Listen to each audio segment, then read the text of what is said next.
ప్రభు అయిన యేసుక్రీస్తు వారి యొక్క నామం పేరట అందరికీ శుభాభివందనాలండి. దయచేసి దేవుని యొక్క వాక్యమును చదువుకుందాం. నీతిమంతులు చిగురాకు వలె వృద్ధి నొందుదురు. దేవుడి వాక్యమును దీవించును గాక. దయచేసి ప్రార్థన చేసుకుందాం.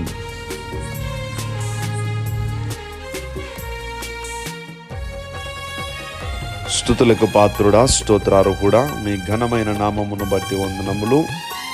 మరొక రోజులోనికి మమ్మల్ని ప్రవేశపెట్టి ఉన్నారు. గతించిన కాలమంతా మేలులతో మమ్మల్ని తృప్తిపరిచి మా అవసరమును తీర్చి ఉన్నారు. నా ప్రాణమా యెహోవాను సన్నతించుము, ఆయన చేసిన ఉపకారంలో దేనిని మరొక మన కీర్తనకారుడు చెప్పిన రీతిగా మా గతించిన కాలమంతా మేము నెమరు వేసుకుంటే ఎన్నో మేలులు కనిపిస్తున్నాయి. ప్రభువా, ఈరోజు ఈ స్థితిలో ఉన్నామంటే మీరు చేసిన ఉపకారములు, మమ్మల్ని కాచి కాపాడి భద్రపరిచి మా అవసరాలు తీర్చి మాకు ఆహారము పెట్టి మాకు వస్త్రం ఇచ్చి ఏ కొదువ లేకుండా సహాయము చేసి మాకున్న సమస్యల నుండి విడిపించి, రుణముల నుండి విడిపించి, మా యొక్క బలహీనతల నుండి మమ్మల్ని ప్రభువా స్వస్థపరిచి ఆరోగ్యం ఇచ్చి ఈ రోజులోనికి ప్రవేశపెట్టి ఉన్నారయ్యా. అలా మీరు చేసిన మేలులు తలంచుకొని ప్రార్థన చేసే సమయము సరిపోదు. అన్ని మేలులతో ప్రభువా మా జీవితం అంతా తలుచుకున్నప్పుడు మీ మేలులే తండ్రి, మీ కార్యములే ప్రభువా, మీ కాపుదల తండ్రి, మీ సహాయము ప్రభువా.